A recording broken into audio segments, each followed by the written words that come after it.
Bueno, muy buenos días a todos, a todas. Estamos muy felices de poder tenerlos acá en esto que son los diálogos de reflexión docente que hemos organizado este año y que en realidad son continuidad de lo que nosotros hicimos el año pasado en un campamento en el que algunos de ustedes participaron y en el que vivimos una experiencia de formación y de construcción de comunidad que fue, como ustedes van a poder conocer por sus compañeros también, bastante inolvidable.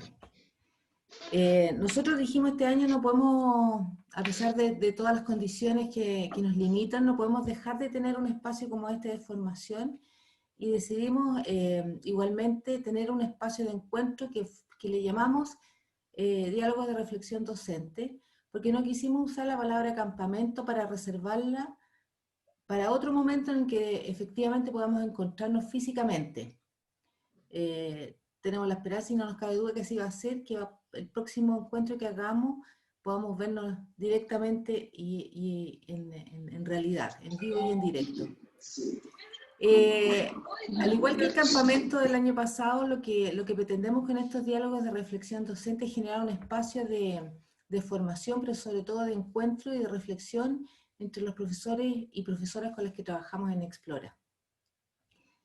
Para este año hemos escogido una versión bien acotada de lo que vamos a ver y que tiene que ver con la conformación de comunidades de aprendizaje.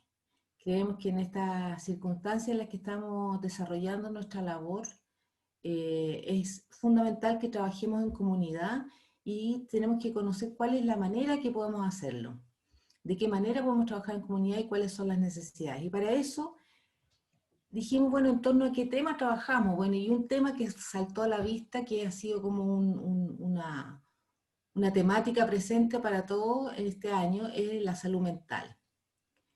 Y fue así que dijimos, entonces vamos a hacer 3 módulos de trabajo que se van a realizar hoy, lunes 11, el miércoles 13 y el viernes 15 de enero.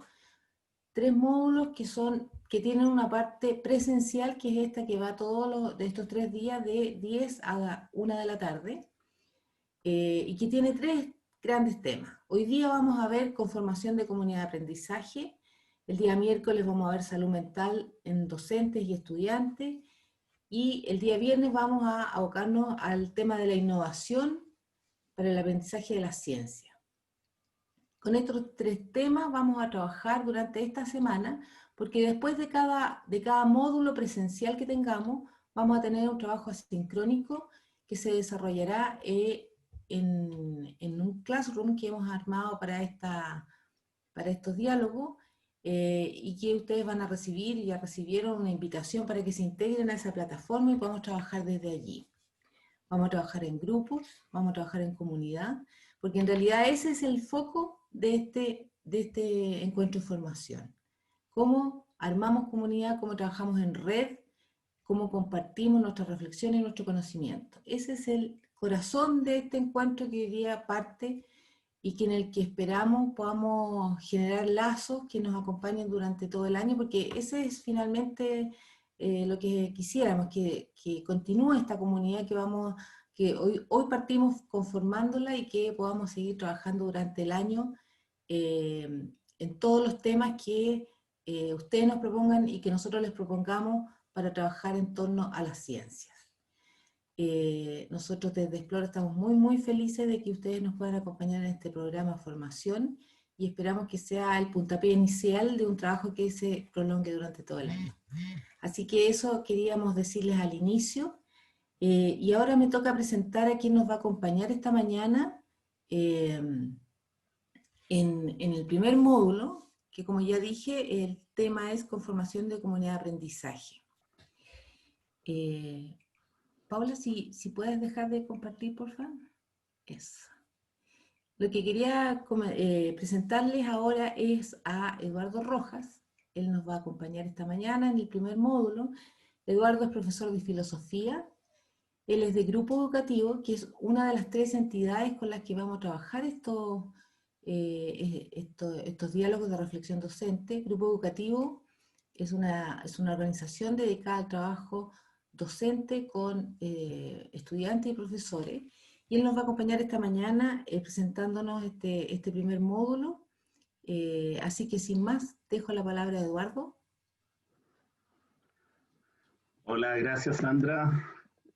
Buenos días colegas, ¿cómo están? Un gusto estar con ustedes en esto, después de un año complejo, cuando ya uno tendría ganas de estar en las merecidas vacaciones, que estemos dedicando horas a la reflexión conjunta, es algo que me parece muy saludable, me alegra mucho poder estar con ustedes en este espacio.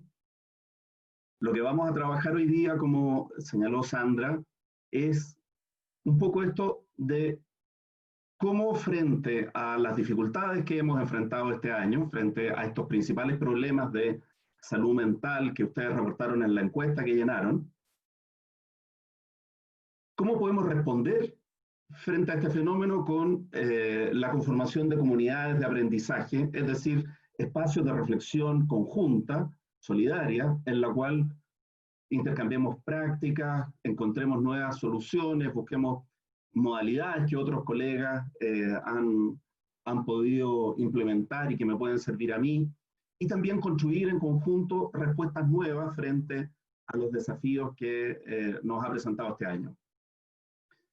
Vamos a conversar un poquito de qué significa esto de aprender con otros, vamos a revisar los principales problemas de salud mental que hemos detectado, vamos a tratar de contextualizar estos problemas, cuál es el ambiente en el que nos hemos movido en el año 2020 y que seguramente se nos va a proyectar por lo menos el primer semestre del 2021, y luego un poquito, digamos, esto de cómo se puede formar una comunidad de aprendizaje, cosa que el miércoles, cuando tengamos la sesión que es el núcleo de este ciclo, que tiene que ver con qué mecanismos de respuesta podemos tener frente a estas situaciones de salud mental que nos desafían, podamos canalizarlo a través de esta estructura de trabajo que le llamamos comunidades de aprendizaje. Ahora, pero antes de partir, siempre lo fundamental es conocerse. Uno no puede estar trabajando con otras personas sin establecer un vínculo, sin tener un mínimo de confianza, sin tener, digamos, un poco de como el feeling de la otra persona con la que estoy.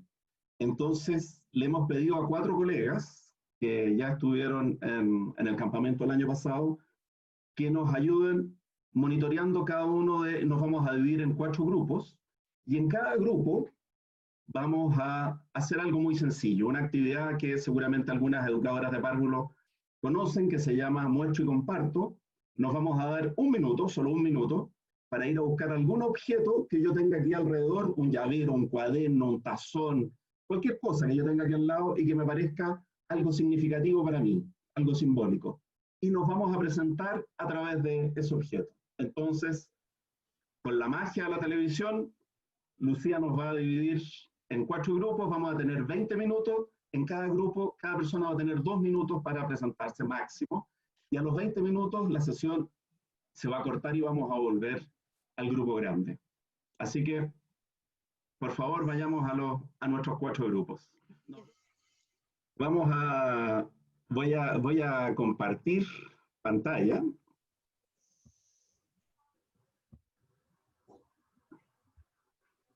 Hoy día vamos a conversar sobre las comunidades de aprendizaje, pero vamos a ir en el siguiente orden. Lo primero, vamos a conversar sobre esto de aprender con otros. Aprender con otros va a ser el tema de fondo que va a estar escondido detrás. Los que tenemos más juventud acumulada nos acordaremos de Plaza Sésamo, que era un programa donde salía para los jóvenes, digamos, lo que hoy día entienden por el pajarito tutututu del profesor Rosa, ese era Abelardo. Y era un programa norteamericano, pero traducido en México como era siempre la costumbre. Y en Plaza Sésamo se decía, el programa de hoy está auspiciado por la palabra plaza. Entonces, durante el programa iban mostrando los bancos de la plaza, los juegos. Se hablaba de 1000 cosas, pero lo que había que tener de idea de fondo es que el tema era la plaza. Aquí el tema es aprender con otros. ¿Para qué? Porque esto de la pandemia ha tenido una serie de efectos para nosotros y que ustedes los reflejaron en la encuesta que llenaron. Y por tanto eso es el tema de fondo que se quiere abordar en este ciclo. Y que por eso les decía, el taller del miércoles es fundamental porque ahí Marcia va a trabajar herramientas para enfrentar estos problemas de salud mental. Ahora, estos problemas de salud mental hay que ponerlos siempre en un contexto. Cuando uno habla con los alumnos sobre la llegada de Cristóbal Colón, el descubrimiento de América, no puede simplemente decir viajaron 3 carabelas y llegaron a una isla que le pusieron la española, no. Hay que explicar cuál era el contexto político, económico, sobre todo de Europa en ese tiempo, qué estaba pasando acá con los pueblos originarios, es decir, hay que tener la mirada de conjunto para poder entender por qué está ocurriendo ese fenómeno. Y eso es lo que queremos detenernos un poquito hoy día, que reflexionemos un poquito de lo que ha significado esta pandemia para nuestros alumnos. Y frente a este problema, una posible respuesta a las comunidades de aprendizaje para que a través de estas comunidades de aprendizaje podamos ayudar a nuestros alumnos respecto de los problemas de salud mental. Muy bien, aprender con otro. Aprender es la capacidad de adquirir conocimientos y habilidades de forma conceptual y práctica.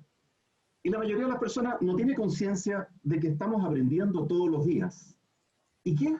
Yo creo lo único que nos salva un poquito de este año, porque cuando se discute si es un año perdido o no, me parece que es una discusión un poquito inútil.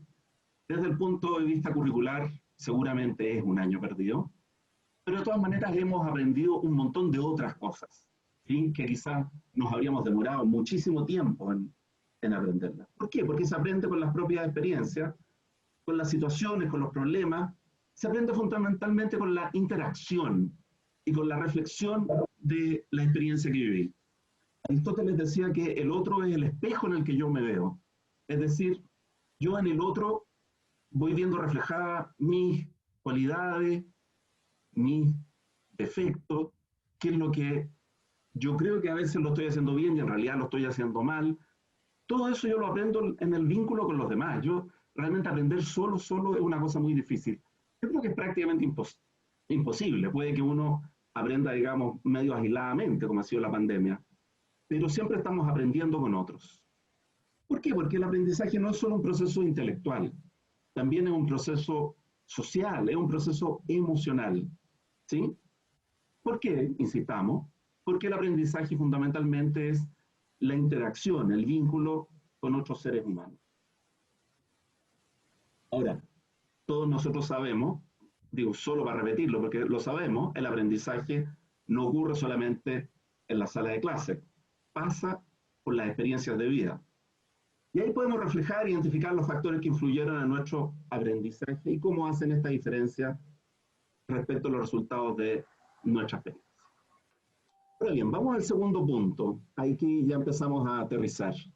Los problemas de salud mental. Ustedes llenaron una encuesta y de esa encuesta yo tomé 3 que me aparecieron como las palabras más repetidas dentro de las respuestas que ustedes buscaron. En primer lugar, ustedes hablaron de angustia y copiando frases que ustedes mismos ponían, se decía miedo a la pandemia que estamos enfrentando, algo totalmente desconocido. Esto de enfrentar la muerte de un ser querido sin poder despedirlo, qué fuerte, ¿no? En mi casa, en mi familia nos pasó, murió un amigo muy querido, él tenía otros problemas de base, pero se contagió de COVID y a las 2 semanas estaba muerto. Esto fue en el medio de la pandemia y obviamente no se podía ir al cementerio a despedirlo. Entonces con mi señora cuando pudimos fuimos a un cementerio, buscamos una tumba que estaba vacía y le dejamos unas flores a esa tumba, que era una tumba que estaba no vacía, sino que descuidada, abandonada. Porque los seres humanos somos seres de rituales y en tiempos de pandemia no hemos podido celebrar los cumpleaños, no hemos podido la gente o no se ha podido casar, o los que se han casado se han tenido que casar simplemente en una ceremonia del registro civil sin invitados, no se ha podido bautizar a los niños, y tampoco hemos podido despedir a nuestros seres queridos. Entonces, perder la ritualidad es perder un espacio, pero fundamental, de nuestros cierres de ciclo, de nuestro modo, digamos, de hacer vida, efectivamente. Y todo eso nos provoca angustia. No solo eso, digamos, principalmente el temor nos provoca angustia. Pero ha sido un elemento muy central en este tiempo. Anotaron también estrés, esto de tener que responder a las obligaciones de la ausencia y de la casa al mismo tiempo. Alguien decía no poder separar las tareas laborales de la casa y de ser madre. A las mujeres les ha tocado esta pandemia particularmente fuerte. En las mediciones que hace la agencia de calidad, el 75% de quienes responden cuando se hace preguntas a la familia, el 75% de las respuestas son de apoderadas, de mujeres, de madres. Es decir, ha sido, lo vamos a ver en un ratito más, ha sido muy desigual cómo se ha repartido la carga entre el trabajo y la casa en estos tiempos de pandemia. Como dicen en el campo, está mal pelado el chancho y todavía no aprendemos a pelarlo bien. En tercer lugar, anoté frustración. Y aquí recogí las dificultades para comunicarse con los alumnos, esto que solo algunos se muestran en pantalla, la falta de participación en la clase online. Estos colegas que uno ha sentido que de repente está hablando y no sabe a quién le está hablando, no sabe si está hablando solo, si está predicando en el desierto o si tiene a alguien conectado con el que efectivamente está haciendo este diálogo. Una encuesta de la Universidad de Chile, situación socioemocional de niños y niñas durante la pandemia, 52% de la respuesta, problemas de los niños para dormir o que tienen pesadillas. 45% no quiere levantarse. 43% se frustra con frecuencia. Cambios de apetito. Algunos hemos tenido los cambios de apetito al revés, ¿eh? Tenemos más apetito, pero en los niños todos estos problemas que son realmente, que nos han dejado sin respuesta muchas veces. Voy a tomar una encuesta que hizo el Centro de Investigaciones Avanzadas de Educación de la Universidad de Chile, ahora está muy reciente, que encuestaron a 4.900 familias, o sea, casi 5.000. Y ello es un dato súper importante. Miren, antes de la pandemia, un escolar chileno pasaba en promedio 6 horas, 18 minutos al día en clase y destinaba otros 42 minutos a realizar las tareas. Es decir, en un tiempo normal, si es que mi señora siempre dice que esa palabra no existe, la normalidad, pero vamos a jugar a que podemos hablar de la normalidad. Un escolar chileno normalmente está 7 horas dedicado a la escuela. En pandemia, el 26,9% ha dedicado 1 hora o menos a su educación. Es decir, lo que dice la Chile es que si tomáramos estos datos y los extrapolamos al total de la educación chilena, quiere decir que 970.000 estudiantes, es decir, casi 1.000.000, estuvo en la práctica desconectado de su colegio. Y aquí me quisiera detener un momento porque este es un tema que a mí en lo particular me preocupa muchísimo, porque creo que este es un fenómeno, es como un terremoto blanco que viene desde hace mucho tiempo y que yo creo que le hemos dado muy poca importancia porque hay poca información oficial. Pero cuando uno dice que 1 de cada 4 estudiantes chilenos no estuvo en la práctica en clases durante este año, está diciendo una cosa súper grave. En la misma encuesta de la Universidad de Chile, menos de 1 hora, fíjense ustedes, ahí hay una distorsión estadística que no tiene mayor importancia, en establecimientos municipales o de servicio local de educación o particular subvencionado gratuito, es decir, sin copago, estamos hablando de que un 30%, es decir, ya casi 1 de cada 3, dedicó menos de 1 hora, porque agréguenle el 2% que dijo que no le había dedicado nada. Eso es el mínimo, que la gente diga, mi hijo no le dedicó nada de tiempo, es ya que realmente esa cifra puede ser mucho mayor, pero es lo mínimo, digamos, de la capacidad de responder. Comparen eso con 5 horas o más, que se acerca a la normalidad de 7 horas. En un colegio particular pagado, casi el 40% de los alumnos le dedicó lo que habitualmente se le dedica a la actividad escolar. En cambio, en un colegio municipal o particular subvencionado, solo el 16% le dedicó 5 horas o más al día a la actividad escolar. Les quiero comentar el caso de un estudio que nosotros, grupo educativo, hicimos en la comuna de Antofagasta. Me parece que es un caso ejemplo porque cuando uno toma la población de Antofagasta, es como decir, es lo mismo que la población de San Bernardo. Antofagasta y San Bernardo tienen más o menos la misma cantidad de población y la misma cantidad de matrícula. O si uno toma el servicio local Barranca, digamos la suma de Pudahuel, Loprado, Cerro Navia, equivale a una Antofagasta, o si ustedes quieren, el eje Estación Central Cerrillos también, más o menos, digamos, por ahí podemos tener una cierta cantidad. ¿Qué es lo que hicimos? Tomamos la matrícula de 60.000 alumnos del 2012 y la seguimos hasta el 2017. Se sigue por RUT, es decir, ver los alumnos que estaban matriculados en cualquier curso de educación escolar el 2012, ¿qué pasó con ellos entre el 2012 y el 2017? Y nos dio que más de 9.000 estudiantes interrumpieron su trayectoria escolar. Eso quiere decir que no se matricularon alguna vez, pero se volvieron a matricular 2 años después. Pero nos dio que de esos 9.000, o sea, perdón, que por lo menos habían interrumpido durante un año, esos son 9.000 alumnos. Pero nos dio que casi 6.800 estudiantes no se volvieron a matricular. Eso es el 10% de la matrícula que estábamos siguiendo, de esos 60.000 alumnos.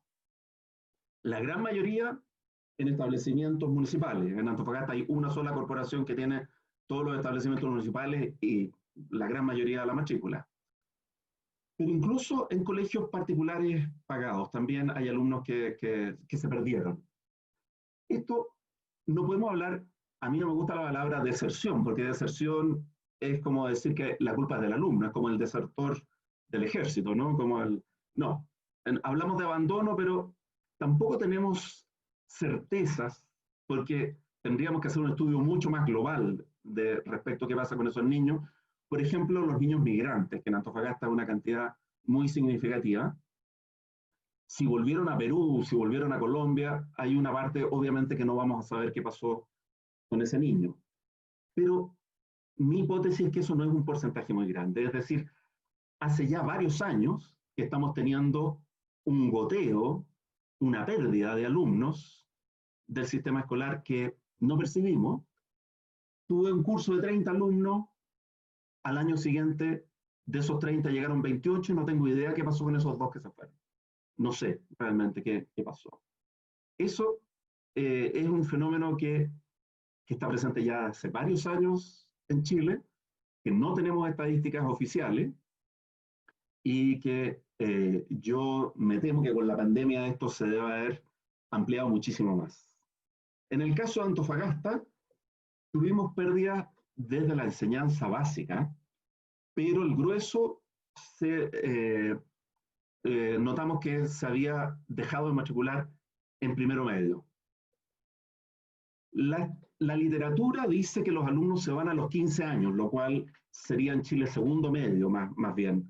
Y eso los estudios que ha hecho la CEPAL para América Latina también muestran lo mismo, que normalmente es nuestro equivalente segundo medio donde más se pierde. En el caso de que nos dio Antofagasta, se fueron en primero medio, pero igual, fíjense ustedes la pérdida en sexto básico, en séptimo. Cualquiera que haya tenido un curso de alumnos en séptimo sabe cómo cambian los niños, lo difícil que se puede volver un curso de séptimo, de octavo. Pero es el cambio de ciclo, es terminar la básica, empezar la media, es donde se produce la crisis mayor respecto de desconectarse del colegio. En el caso de Antofagasta, hicimos 3 grupos focales, o sea, entrevistamos a jóvenes que habían abandonado la enseñanza regular y nos vio situaciones como, por ejemplo, me acuerdo en este minuto, un niño que era bien gordito, que era muy alto, que él ya en sexto básico empezó a quedar rezagado y que él comentaba en este grupo focal que todos sus compañeros se reían de él, porque claro, le costaba aprender, tenía dificultades de aprendizaje.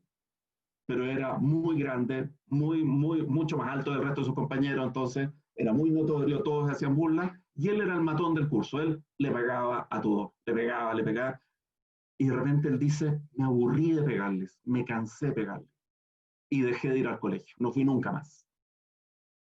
Recuerdo otro caso de un joven que su papá tenía cáncer, la mamá salió a trabajar y le dijo, te tienes que quedar en la casa cuidando a tu papá. Recuerdo el caso de un muchacho, voy a inventar nombres porque no me acuerdo los nombres, pero en el grupo focal se llamaba Carlos y de repente él dice, bueno, en realidad yo me llamaba Cecilia. Yo iba al liceo tal, de verdad, el mejor liceo municipal de Antofagasta. Yo conozco a la directora, una directora que ha hecho innovación, una directora que realmente ha empujado su liceo, que logró que fuera bicentenario, una mujer de súper empuje. Pero nos contaba que ella fue a hablar con la directora y le dijo, yo no quiero usar falda. Y la directora le dijo, en este colegio las niñitas usan falda. No fue nunca más. No fue nunca más. Y no quiso intentarlo con ningún otro liceo para no exponerse a eso. Es decir, podemos estar súper bien en muchos ámbitos y nos caemos por cosas que no sabemos cómo hieren a nuestros alumnos y los perdemos. Bueno, y así les podría contar un montón de casos y seguramente ustedes también tienen muchos de estos casos.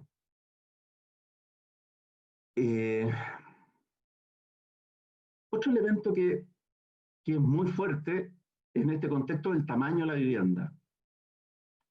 En hogares que tienen menos de 50 metros cuadrados, cerca del 40% de los niños tiene un lugar para estudiar, es decir, el 60% no lo tiene. En cambio, en viviendas que tienen más de 100 metros cuadrados, más del 80% de los escolares sí tienen su espacio para. ¿Sí? Y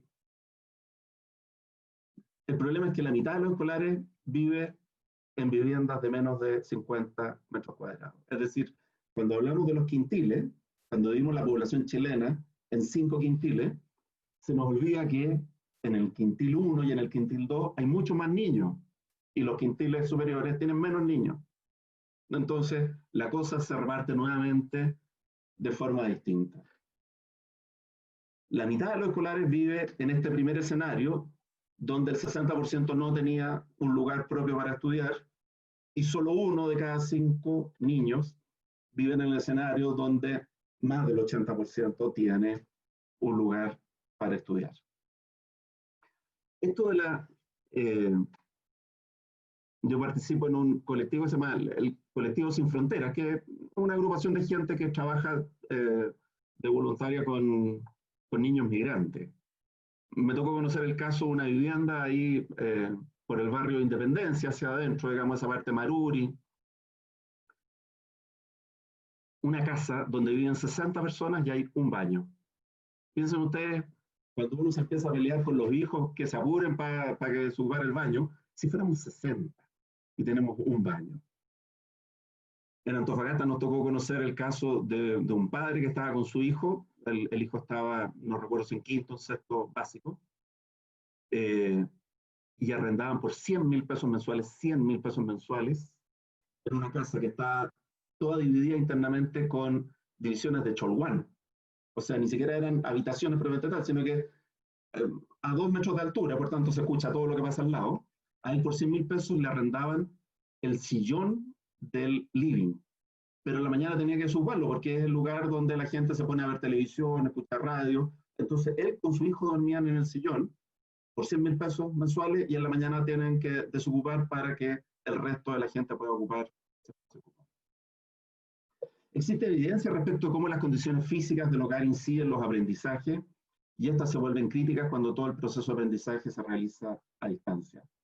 En Chile, el 9% de la población vive en condiciones de hacinamiento, pero esto es más fuerte en la población escolar. En la población escolar esto corresponde al 15% de los escolares que viven en situaciones de hacinamiento. Cuando hablamos de hacinamiento estamos hablando principalmente de niños y de jóvenes que se concentran en los 2 primeros quintiles de ingreso y ellos conforman uno de los principales grupos de riesgo, porque no solo estamos hablando de las condiciones materiales, estamos hablando del estrés psicológico que provoca el encierro prolongado, puede generar un aumento de la violencia intrafamiliar. Y eso es otro tema también bien central. Bueno, y tenemos el tema de la falta de conectividad. Obviamente los estudiantes de nivel socioeconómico más bajo son los que dedican menos horas a las actividades escolares. Esto según estudios del Centro de Estudios Públicos de la Silvia Izaguirre, el 29% de los escolares no cuenta con computador o con tablet, pero resulta que eso es el 53% en el caso del quintil más pobre. Es decir, obviamente, y lo sabemos, más de la mitad de nuestros niños no tiene computador o no tiene tablet. Lo que provoca que en otra encuesta, cuando se le preguntaba a los colegas de colegios municipales cómo han hecho las clases, la han hecho básicamente con teléfono o con WhatsApp, lo cual debe ser pero tremendamente agotador. Si no tienen internet, no tienen computador, no tienen espacio para estudiar, difícilmente los niños podrán dedicar tiempo al estudio. Y esto, colegas, refuerza la preocupación, si estamos hablando de que en Chile estamos teniendo una pérdida entre el 10 y el 12% de abandono escolar, el peligro en tiempos de pandemia es mucho mayor.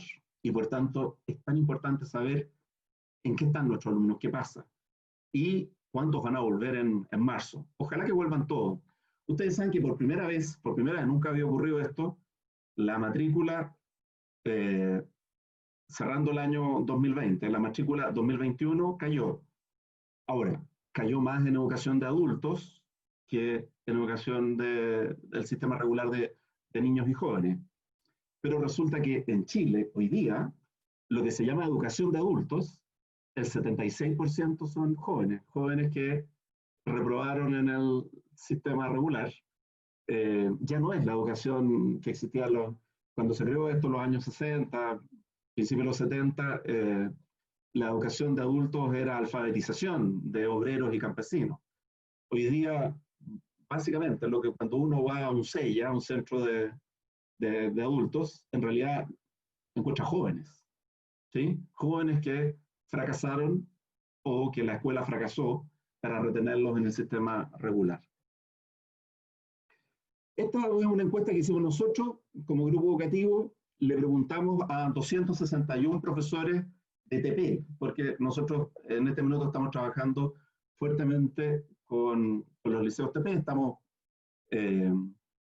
este año 2021, vamos a estar a cargo de la red del Ministerio de Educación para la articulación de los liceos técnicos profesionales con la industria y con la educación superior. Le preguntamos a 261 profes de TP cuánto se conectaban sus alumnos a las clases, es decir, qué porcentaje de asistencia tenían.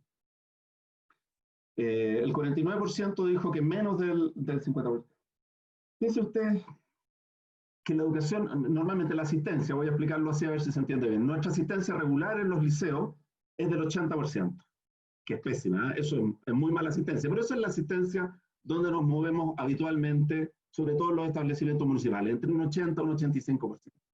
Bueno, resulta que solo el 5,4% de estos 261 profesores, solo el 5,4% respondió que sus alumnos estaban asistiendo a clases un 76% o más que eso, es decir, acercándose a lo que sería la asistencia regular. Lo que es la asistencia regular a clase en un año normal, según nuestros colegas, este año solamente un 5% cumplió con esa asistencia regular. Ahora, el tema que anunciábamos al principio. ¿Y quién ayuda al niño a hacer las tareas en estos días de confinamiento? Bueno, resulta que la madre es la que ayuda siempre a hacer las tareas. En el caso de preescolar, un 67,9%. Y el padre, solo un 12,1% en preescolar, un 9% en educación básica, un 8,7% en media. Es decir, esto da un porcentaje promedio de 9,5% para los padres y un 53% total para las madres. En los años 90 había un artículo de la CEPAL que se llamaba ¿Por qué los hombres son tan irresponsables? todavía no encuentro la respuesta a eso. Ese era un artículo, un estudio que se hizo en la CEPAL a propósito de la paternidad adolescente. ¿Por qué cuando adolescentes quedan embarazados, solo la madre adolescente se hacía cargo del niño y el padre adolescente se desaparecía? Pero yo creo que es un tema que nos sigue persiguiendo hasta el día de hoy, ¿sí? Básicamente la educación está puesta en las madres, y esto de que el 67,9% de las madres son las que ayudan a hacer las tareas en la educación parvularia, conversa mucho con esto que decíamos antes de que las encuestas de la Agencia de la Calidad son respondidas en un 75% por madres o apoderadas. ¿Qué recursos y condiciones para el aprendizaje tienen los niños y niñas? Bueno, fíjense ustedes que hay una diferencia de 30 puntos de diferencia entre la educación municipal o de servicio local o la educación particular subvencionada gratuita respecto a la privada, en tener un escritorio, un espacio propio, y hay 20 puntos de diferencia en la disposición de libros, de materiales, otros materiales educativos.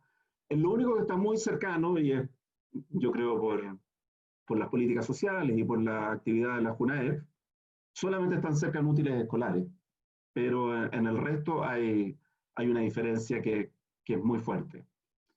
Hay un tema que en Grupo Educativo nos llama mucho la atención, y es que tenemos muy poco reporte del uso de los libros de texto que se reparten gratuitamente, que sería, nos parece que en esta circunstancia, una herramienta súper útil de usar.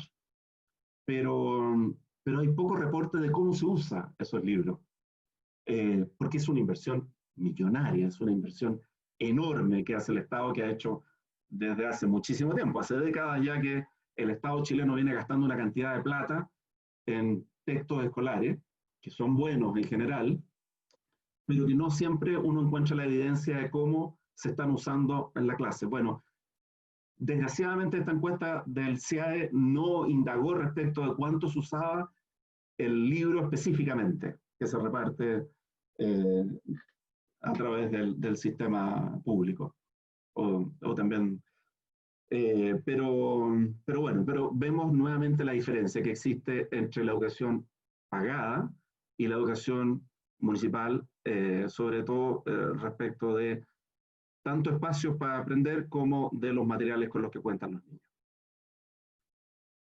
Y respecto del problema, cómo ha afectado económicamente a la familia, el 51% responde que no le ha afectado, no le faltó dinero, lo que quiere decir que a la otra mitad sí le ha faltado el dinero.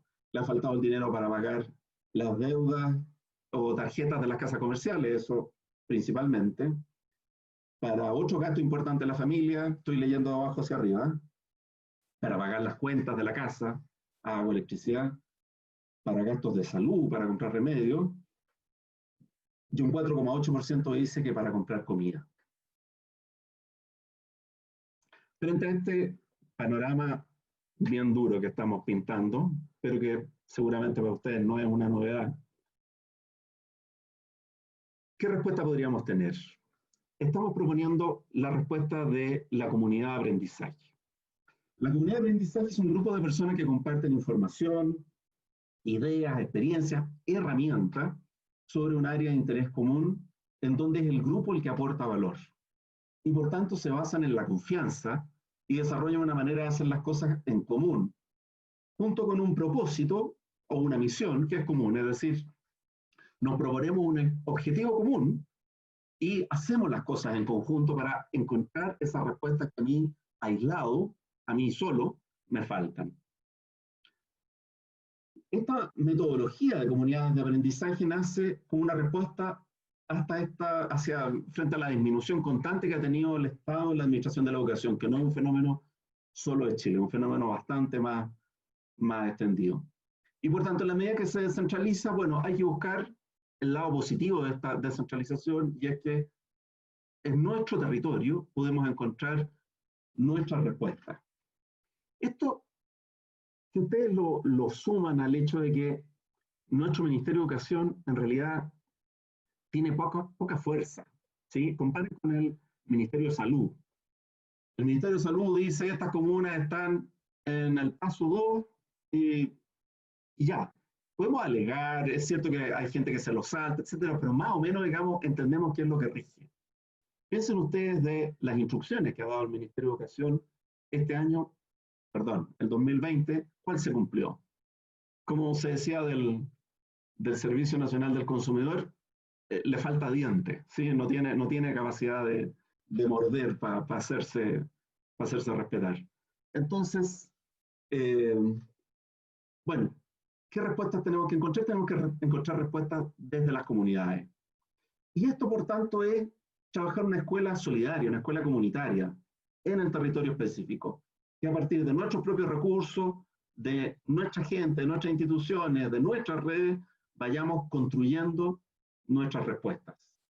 Nosotros venimos de años en que se nos ha dicho totalmente lo contrario. Competimos con la escuela que queda 2 cuadras más allá por matrícula, los semáforos, el servicentenario, todos los incentivos están puestos para diferenciarnos. Y acá nos están diciendo todo lo contrario, nos están diciendo, mira, si nos juntamos, podemos lograr cosas mucho mejores. Y esta metodología se basa, por tanto, en el principio del aprendizaje dialógico, es decir, del diálogo. Este principio indica que el diálogo es una relación educativa entre varias personas donde se produce un intercambio de ideas en el aprendizaje que toma en cuenta 2 aspectos que son esenciales, que lo sabemos. Uno, que somos seres racionales, y 2, que somos seres con sentimientos. ¿Sí? No solo entendemos, también nos pasan cosas. ¿Sí? La indagación que está haciendo en este minuto precisamente la Agencia de la Calidad es, no sé si les ha tocado, digamos, unos test de autorrespuesta que de primero a tercero lo están haciendo de leer un cuento a los niños, que es El año de Lila, y los niños tienen que reaccionar frente a eso, y de cuarto hacia arriba, digamos, es de respuesta para los niños lo responden. Es primero que nada saber qué les pasó este año en lo emocional, en lo afectivo, para ver cómo ha repercutido eso en los aprendizajes, en lo lógico.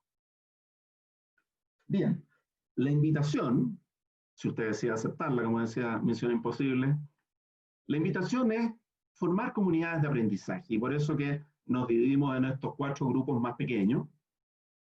Y en una comunidad de aprendizaje, lo primero es tener objetivos claros, es decir, ¿a qué queremos llegar? ¿Cuáles son los resultados que estamos esperando obtener con esta comunidad? Tenemos que presentarnos en la comunidad. O sea, es importante que nos conozcamos entre nosotros y que también otros nos conozcan a nosotros. Y comunicar la puesta en práctica de la comunidad. ¿Sí?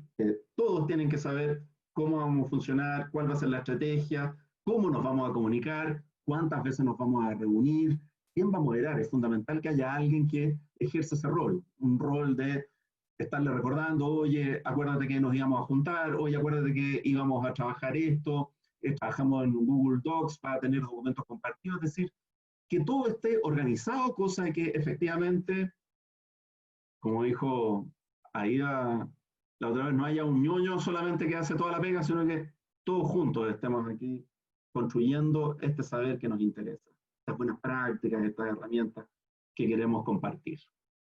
Tenemos que saber qué conocimiento y experiencia aporta cada uno de los miembros de la comunidad, es decir, cada uno de nosotros tiene algo valioso que compartir, cada uno de nosotros tiene una experiencia, ha encontrado alguna herramienta didáctica, encontró un material en YouTube o inventó una pequeña actividad y le resultó bien, yo lo puedo poner al servicio del resto y el resto me comparte lo que también ellos tienen para aportar.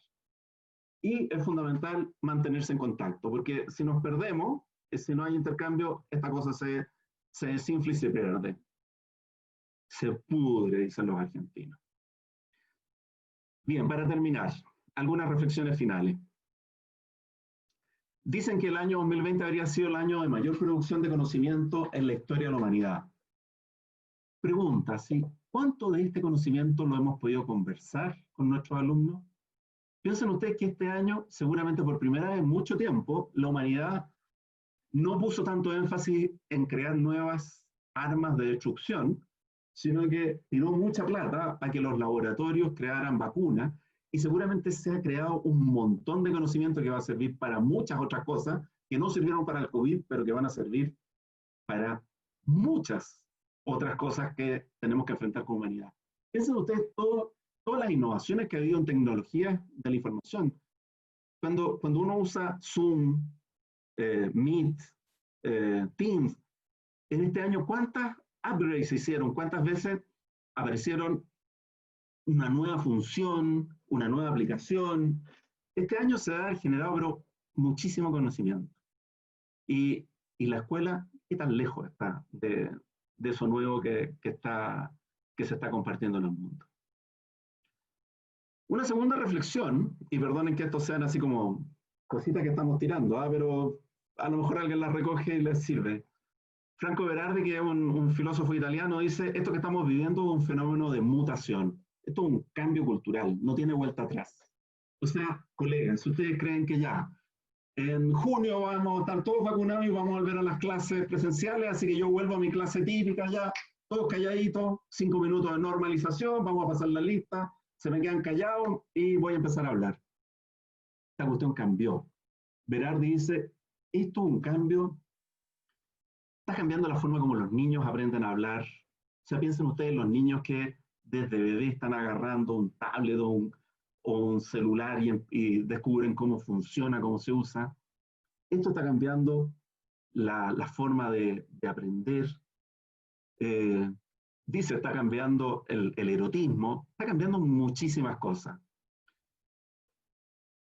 Mi abuelo era tan viejo, mi abuelo peleó en la guerra de 1891, la guerra donde muere cuando se suicida Balmaceda, que es, entre paréntesis, la guerra en la cual más chilenos han muerto.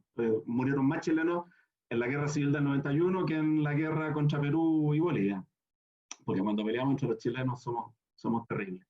Pero bueno, mi abuelo, que era así de viejo, decía, no logro entender la radio. No, él escuchaba radio, le gustaba la radio, no es cosa, no la entendía. Yo les digo, yo francamente, en muchas cosas me declaro completamente, no soy capaz de dimensionar este cambio enorme, pero sí me doy cuenta que es un cambio enorme, brutal, y que puede ser fantástico, puede ser maravilloso en muchas cosas. Pero ojo, hay que tener mucho cuidado. El jefe de campaña de Trump, que Trump, uno de los seres más despreciables que hemos tenido en el elenco este último tiempo, pero su jefe de campaña cuando él fue candidato y logró llegar a la presidencia, ustedes saben, Trump hizo campaña muy fuertemente en base a fake news, a noticias falsas que tiraba, y el jefe de campaña de Trump dice, nunca me imaginé que la gente fuera tan estúpida, que se creyera tantas tonteras que decimos. Berardi dice, mira, el problema no es que la gente sea estúpida, el problema es que en esta modalidad de que la información está fluyendo, pero por decenas y por ciento, todos los días uno prende el computador y te llega un montón, se pierde la sensibilidad. O sea, da un poco lo mismo. Por tanto, si es verdad, es mentira, dejó de ser tan importante. Bueno, tampoco sé si eso es tan cierto, pero me preocupa esa reflexión. Y me parece que más que nunca hay que reforzar la conciencia crítica, hay que trabajar muchísimo la conciencia crítica, esto de aprender a aprender, efectivamente. Y finalmente, otra reflexión, este es un tiempo, como dice el catalán Jorge Larrosa, que es un filósofo de la educación, este es un tiempo para comunizar, es decir, para preocuparse de las responsabilidades comunes. Él dice, la escuela finalmente es un espacio para hacerse cargo de que el mundo es responsabilidad de todos nosotros. Ese es el fin de la escuela. La Rosa dice, todo en la vida es productivo o es consumo. Y la escuela es un espacio donde los niños están liberados de eso. La escuela está pensada para otra cosa, no está pensada para producir, no está pensada para consumir. Está pensada para simplemente aprender, es decir, la escuela es hija del tiempo libre. Y por eso dice la Rosa, la escuela cuando se creó la escuela en América Latina, era robarle a los niños a la mina, al campo, los niños que estaban trabajando en el campo, que estaban trabajando en la mina, que estaban trabajando como cargadores en el comercio, los tomamos y los trajimos a este espacio cerrado, protegido, que es la escuela, porque es un tiempo donde los liberamos de las responsabilidades adultas de producir y del consumo. Por tanto, dice la Rosa, es un tiempo para el ocio, simplemente, es un tiempo para aprender a aprender. Dicho esto, nos vamos a dar unos minutos por si alguien tiene preguntas o comentarios y después nos vamos a ir a un trabajo grupal donde les vamos a pedir que comentemos un poquito esto de los principales problemas de salud mental que ustedes respondieron en la encuesta, qué ventajas podría ofrecer a nuestra labor pedagógica una comunidad de aprendizaje y los pasos que debemos asegurar para lograr un buen funcionamiento de la comunidad de aprendizaje. Y ahí, si les parece bien, formar equipo y ponerle nombre. Es muy importante bautizar siempre en la vida. Pero antes que nos vayamos al trabajo de grupo, démonos un ratito si alguien tuviera alguna pregunta o algún comentario. Les agradezco mucho que estén despiertos. Realmente me emociona ver que están ahí. Eso se los agradezco, pero infinitamente. Colegas, si alguien tiene alguna pregunta o algún comentario.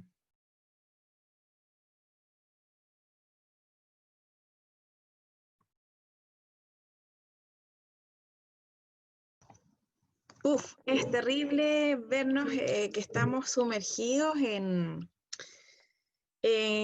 estos avances tecnológicos debido a una pandemia, no porque haya sido un crecimiento voluntario. O sea, este punto crucial de la pandemia nos ha llevado a darnos un vuelco en la educación y en darnos cuenta que no solamente ha habido un cambio metodológico para buscar la educación o mejoras en la educación, sino que también darnos cuenta que estamos inmersos en muchas carencias, en carencias educacionales, porque obviamente la educación debería ser un derecho para todos, que nadie se nos quedara sin educación. Y con la dura realidad que nos muestra Eduardo, nos damos cuenta que en verdad no estamos tan preparados como para esto, porque nosotros estamos bien, se está analizando una realidad nacional, pero ¿cómo estamos respecto a los canales internacionales? ¿Estamos muy debajo? ¿Estamos parecidos? Eso son lo preocupante, sobre todo cuando uno piensa que hay niños, estudiantes, que piensan en irse del país, porque sienten que el país no avanza. Ellos sienten que aunque estamos todos en pandemia, ellos piensan y siguen pensando en querer irse. Y yo pienso que quizás la realidad nacional andamos no tan debajo, no tan debajo. Puede que esto esté pasando también a nivel global.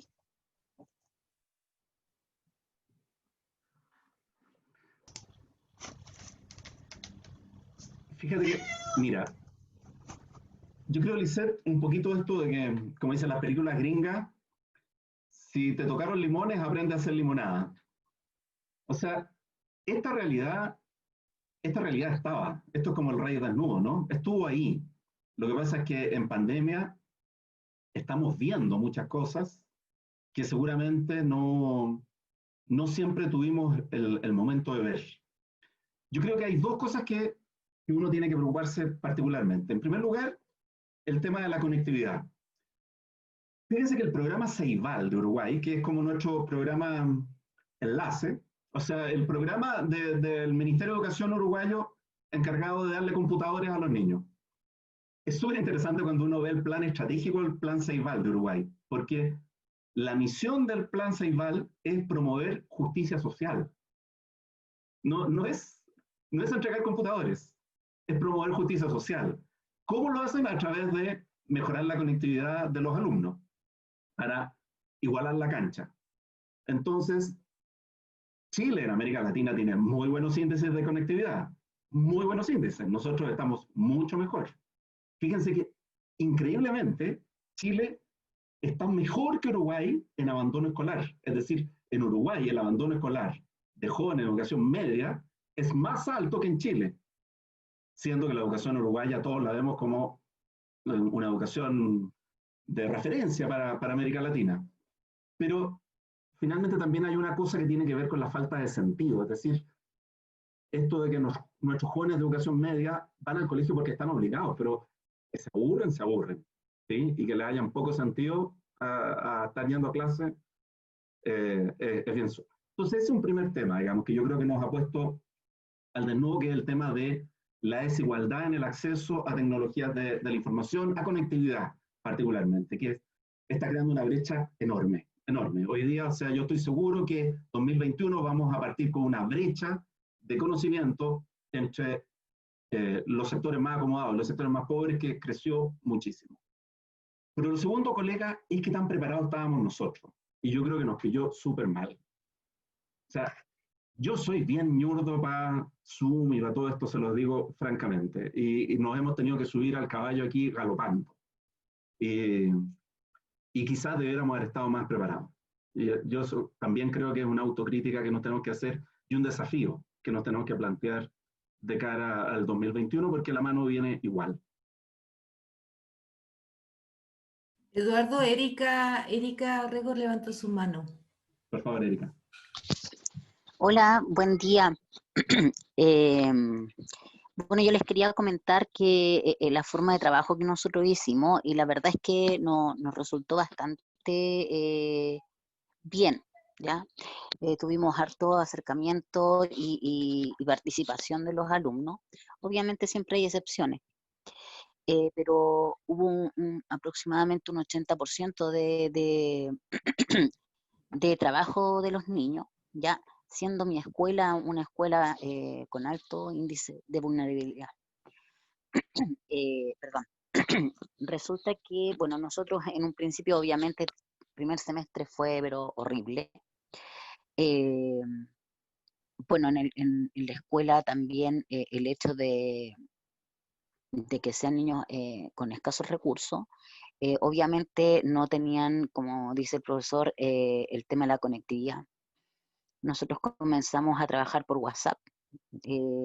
Primeramente hicimos grupos de trabajo con los colegas. Por ejemplo, algunos apoyamos, los de asignatura apoyamos a ciertos cursos. En mi caso, apoyé tercero básico, donde habían niños no lectores.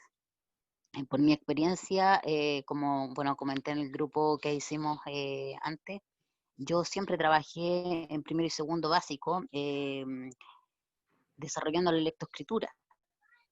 Entonces eso me permitió trabajar con los niños no lectores. Ya tomé 4 niños con los cuales trabajé por WhatsApp en forma individual. ¿Ya? Tenía otros niños que lamentablemente no tenían que, bueno, uno de ellos era haitiano, otro la verdad es que nunca participó. Pero por ejemplo el niño haitiano, como veíamos ahí también el tema de la asignación, él tenía mucha gente con la que vivía, entre ellos tenía muchos hermanos. El tema del lenguaje también fue bien complejo. Finalmente no pudimos seguir trabajando porque el papá se tenía que llevar el celular, no sé, pues él trabajaba en la feria vendiendo cosas. Y cuando lográbamos tener este trabajo, estaban sus hermanos atrás, no tenía el lugar, de repente no tenían batería porque no tenían luz, tenían que estarse colgando, bueno, y así un montón de cosas. Pero estos grupos, por ejemplo, estábamos trabajando 4 colegas con este curso tercero, en donde, como les digo, nos dividimos el curso. Algunas colegas en primer ciclo trabajamos con portafolios. Entonces, mi forma de trabajo, por ejemplo, tenía el grupo de WhatsApp del curso. Yo hice un portafolio en donde hacía actividades por semana. El día lunes entregaba un video explicativo de la actividad del portafolio, la actividad 1 en este caso, la primera semana, donde explicaba de qué iba a tratar. Dentro del portafolio ponía el link para que ellos vieran videos. Yo soy mucho de trabajar con videos con los niños, como una forma introductoria.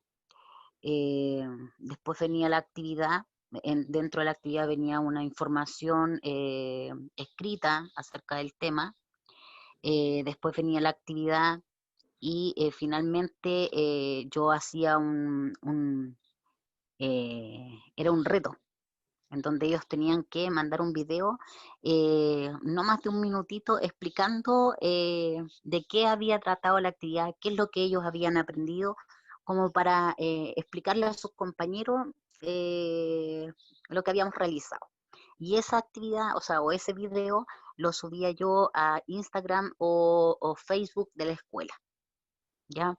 Eso los motivó bastante, la verdad.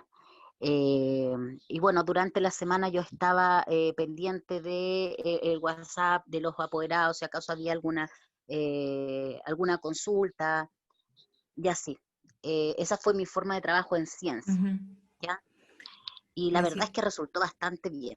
Y así fue con los colegas también en primer ciclo. Segundo ciclo ya hizo clases online y qué sé yo, pero en realidad tuvimos una buena aceptación del trabajo. Ujú. Qué bueno, muchas gracias, Erika. Mira, nos Perdona, vamos a ir a un Eduardo, trabajo grupal para que perdona, es podamos que, compartir efectivamente esto. Sí, perdona, Sandra, es que Pedro Painequeo también quería hacer un comentario. Tenía Pedro, levantada su mano. ya. Hola, buenos días todavía a todos. En relación a lo que se ha ido comentando en cuanto a al acceso a las tecnologías que hay en nuestro sistema educacional actual. Yo cuando trabajé en mi proyecto de tesis en el año 2017, tuve que revisar los resultados de los SIMS-STIC que se aplicaron, 2011 y 2013, donde los estudiantes de los grupos socioeconómicos más bajos se encuentran en el nivel más bajo, que es alrededor de un 53,7% de los estudiantes de los grupos socioeconómicos más bajos no sabe trabajar en un computador. Y eso, el no saber trabajar en un computador es que no saben cómo encender, cómo apagar y cómo buscar un documento dentro de un computador, que eso es el nivel más bajo. En el nivel medio está el porcentaje restante que también se equipara con el grupo socioeconómico más alto, que estén en un nivel medio, y el nivel medio son solamente aquellos estudiantes que saben abrir un documento y buscar un archivo dentro del computador. Y ahora en un nivel avanzado estamos pensando en aquellos estudiantes que elaboran un documento, comparten este documento y lo pueden enviar vía correo electrónico, subirlo a algún grupo de página web de interés en relación a las temáticas. Eso no ha ido cambiando a lo largo del tiempo. Y nos damos cuenta ahora con este tema de la pandemia a nivel nacional que fue muy difícil transformar un espacio de aprendizaje presencial a un espacio de aprendizaje virtual. Sí, en relación a lo que comentaba Lizeth, en relación a cómo están otros países, cuando yo realicé ese trabajo de investigación, las escuelas básicas de España y en Europa en general trabajaban en paralelo con aulas virtuales. Se daba el trabajo de complemento a la clase formal a través de la plataforma virtual, el uso de estas aulas virtuales. Lo que transformar la educación formal presencial en estos países a virtual no fue un impacto porque existía esta cultura de trabajo de manera virtual en las escuelas, lo que permite también de que los estudiantes universitarios también tengan esta dinámica y esta cultura de aprendizaje virtual. Y ahora, si nosotros retrocedemos nuestro proceso de formación, yo me titulé el año 2017 de la universidad y en la malla curricular aparecía que iba a tener TICS, pero cuando yo me presenté a esa clase de TICS, lo único que a nosotros nos enseñaron fue a hacer un Word, hacer un PowerPoint y sacar promedios en Excel.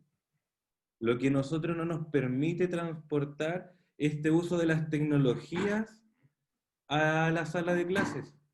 Si nosotros apuntamos en el uso de las tecnologías, a nivel global están todos en el pie de difusión de información, de compartir información, crear conocimiento, que es lo que nosotros pudimos realizar durante este año con Explora en difusión científica con los podcasts, que es a eso lo que apunta, que los estudiantes toman conocimiento lo adaptan, lo trabajan, lo procesan y lo comunican y lo pueden difundir.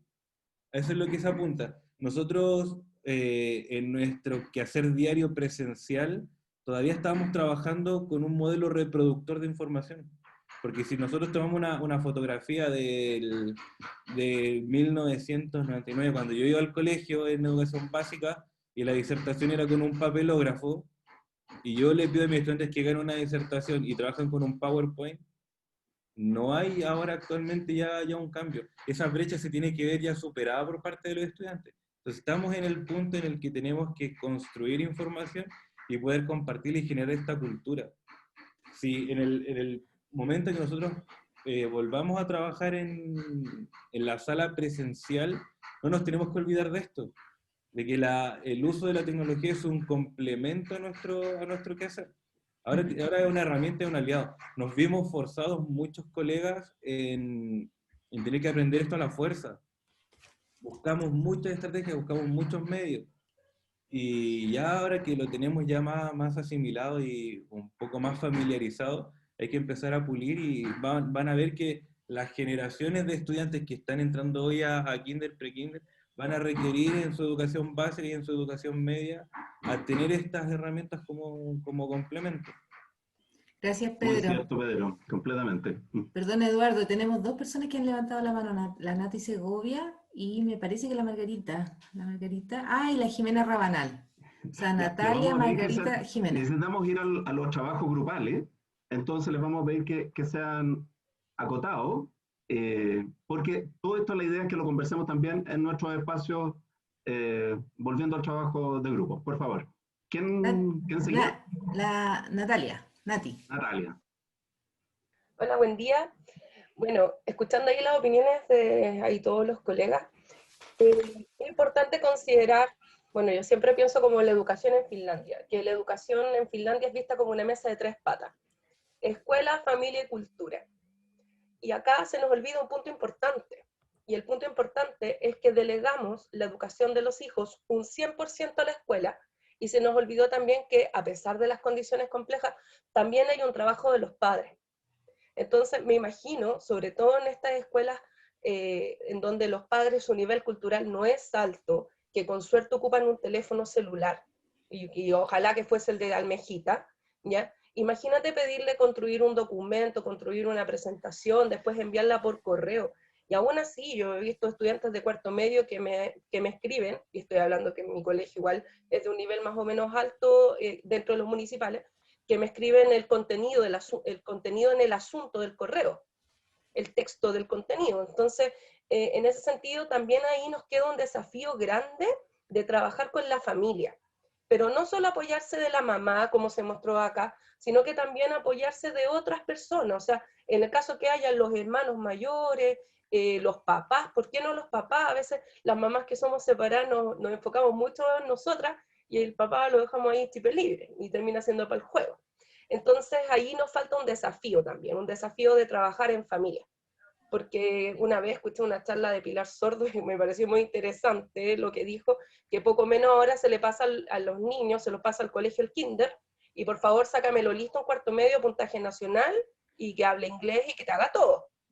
Pero perdón, si la educación es un trabajo tripartito, entre la cultura, porque claro, los chicos tienen la cultura del telefonito, pero no lo usan en forma óptima, en una forma para educarse. Entonces ahí hay un gran desafío también, no solamente el desafío de la conectividad física, sino que también un desafío a nivel familiar. O sea, cómo también nosotros, los profesores, hacemos este espacio para que los padres se hagan parte del proceso educativo de los hijos. Las escuelas para padres cada día van en disminución. Creo que tenemos nuevamente que retomar, porque acá eso pasa. Recién ahí la colega Erika decía, o sea, el papá se llevaba el teléfono. Y ahí me quedaba mi estudiante, pues botadito. Entonces, ¿qué hago? ¿Qué hago en ese caso? Así que esa era mi reflexión. Gracias. Que es el apoyo familiar. Gracias, Natalia. Margarita. Hola, buenos días. Mira, más que nada es hacer un comentario y dejar así como tratando de buscar una solución. En el grupo que estábamos anteriormente somos del ámbito preescolar y la verdad es que estamos como muy apenadas de cierta manera, porque lo preescolar es lo que menos probabilidades tiene de regresar de forma presencial. Por muchas circunstancias que no lo voy a comentar ahora porque es un poquito extenso, pero nuestra gran interrogante es que ya estamos como tratando de visualizar que no vamos a tener un retorno presencial, pero de qué manera, como decía Pedro Pablo, a los niveles más grandes de educación preescolar, los NT1, NT2, podemos enseñarles estas nuevas usos de tecnología y de herramientas cuando son tan chiquititas, cuando debemos trabajar más que nada la parte emocional. Entonces, es como una gran incógnita saber qué va a pasar con esto de lo preescolar. Yo hablo netamente de lo preescolar, cuando hay muchas cosas que van en contra nuestra. De partida, lo nuestro es más el día a día, el abrazo, la contención emocional, y cómo hacemos que este niño o niña pueda estar delante de un computador, ¿cierto? Hablando de lo tecnológico, tratando de asimilar que la tía lo que le está enseñando es ya a través de una pantalla y no estando en contacto con él el día a día. Entonces, es como una gran incógnita que tenemos de saber, de ver cómo nos reinventamos, porque lo nuestro, las educadoras, sobre todo todas las que trabajábamos en aula, se perdió todo este contacto y tuvimos que reinventarnos, como decían los colegas anteriormente, a tener que usar tecnología, que es muy difícil trabajarla con los niños y las niñas tan pequeñitos. Más que nada es eso, como un tema de tratar de visualizar y ver qué es lo que va a pasar. Yo lo veo por el ámbito de los más pequeñitos en este caso. Eso era así como para que también tratar de ver qué solución podríamos encontrar a toda esta situación que por lo menos lo preescolar, primer semestre, no va a estar presencial. Entonces ahí tenemos muchas dudas. Un desafío. Sí, tremendo. Eso. Ya, gracias Margarita. Jimena Rabanal, por si hay otra Jimena. Estás muteada, eso. Sí, recién lo pude dejar. Sí, mira, lo mismo que iba a comentar, uno esperaría que yo tenía muchos papás jóvenes en el colegio que me cambié ahora. Yo tenía la idea que los papás se manejaban muy bien dentro de todo lo que es las comunicaciones, computación, Word, un montón de cosas, y te encuentras solamente que se manejan con el WhatsApp y las redes sociales y sería. Por lo tanto, fue sumamente difícil poder trabajar con las niñas un tercero básico. Te imaginarás que ellas dependen mucho de sus papás y los papás no sabían manejarse. Por lo tanto, yo creo que tenemos que ir a una educación digital desde las niñas para sus papás, porque si no tampoco vamos a poder avanzar mucho de esto mismo. El colegio implementó una plataforma para que pudieran trabajar. Y te digo, los papás me dicen, tía, no me pueden imprimir las guías, tía, no pueden imprimir esto porque en realidad no sé entrar, no sé hacer esto. Entonces el trabajo fue titánico. Enseñarles uno por uno a cómo trabajar en las plataformas fue, pero mucho trabajo. Enseñarles a los papás para que ellas le pudieran enseñar a sus hijas. Entonces yo creo que nos falta mucho, ahí podemos tener todo, podemos tener el mejor computador, podemos tener la conexión a internet, pero ¿y si no saben manejarse en él? Por ejemplo, ahora, súper simple, se creó un correo institucional para cada una de las alumnas, y los papás no saben cómo entrar. Yo les explico con peras y manzanas, les mando las imágenes, tienen que entrar ahí, tienen que poner esto, tienen que poner lo otro, y aún así no pueden entrar, no saben entrar. Entonces se complejiza aún más nuestro trabajo a distancia. Ese sería así como un poquito. Gracias Jimena. Eduardo. Bien, colega. La batalla es desigual, decía Arturo Prat, ¿no? Aquí la cosa está pesadita la pista, pero no hay vuelta, así hay que enfrentarla. Y lo que les proponemos es que ayudémonos unos a otros. Ese es el punto. Entonces le vamos a pedir a Lucía que nos divida, nos vamos a dar 45 minutos en cada uno de nuestros 4 grupos y busquemos en conjunto respuestas. ¿Cómo podríamos conformar una comunidad que vaya buscando nuevas respuestas frente a estos desafíos enormes que tenemos. Y le vamos a pedir nuevamente a nuestros mismos 4 colegas que nos moderen la conversación y que una persona por cada grupo, después cuando volvamos, a las 12:30 nos vamos a volver a juntar acá, que cada grupo nos cuente qué es lo que conversaron, que si les tinca esto de conformar una comunidad de aprendizaje, cómo se están pensando, digamos, estructurar, y que le pongan un nombre a su comunidad, cómo se van a llamar. Eduardo, ¿podrías volver a compartir la lámina donde estaban estas preguntas que son las que tienen que responder para que se las lleven clarito a su grupo? Puedo. Igual las tienen los 4 coordinadores de grupo, las tienen, ¿eh? Pero ahí están. Primero, si quieren comentar algo más sobre estos principales problemas de salud, puede que haya habido un problema muy importante que yo no lo mencioné y que encuentra que hay que ahondar. Si no, si ya es sobre lo mismo, bueno, no es tan necesario que ahondemos. ¿Qué ventajas podría ofrecer a nuestra labor pedagógica una comunidad de aprendizaje para poder enfrentar de mejor forma el cuidado de la salud mental? ¿Qué pasos debemos asegurar para lograr un buen funcionamiento de esta comunidad de aprendizaje? Eso. Y ponerle nombre al equipo. Y ahí nos vamos. Ya, Eduardo, entonces voy a separarlos en los mismos grupos que estaban antes. Así que 45 minutos y yo les voy avisando por mensajito cuando se les vaya acabando el tiempo. Así que nos vemos.